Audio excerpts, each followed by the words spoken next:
നൃത്തത്തിനും സംഗീതത്തിനും പ്രാധാന്യം കൊടുത്ത സിനിമകൾ അന്യഭാഷകളിൽ ഉണ്ടായിട്ടുണ്ടെന്നും എന്നാൽ ആ കഥയുടെയൊക്കെ അടിസ്ഥാനം എപ്പോഴും പ്രണയമായിരിക്കും അവർ പറഞ്ഞു.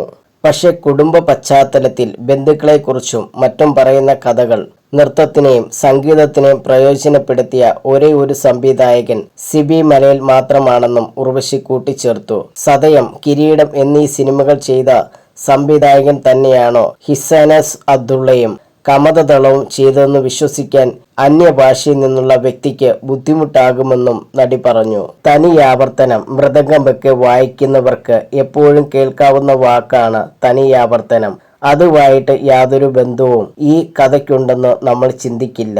പിന്നെ ഇന്ത്യയിൽ എത്രയോ ഭാഷകളിൽ ഹിന്ദിയിലുള്ള ജനക് ജനക് പായൽ ഭാജയ മുതലുള്ള സിനിമകളിൽ നൃത്തത്തിനും സംഗീതത്തിനും പ്രാധാന്യം കൊടുത്തിട്ടുണ്ട്.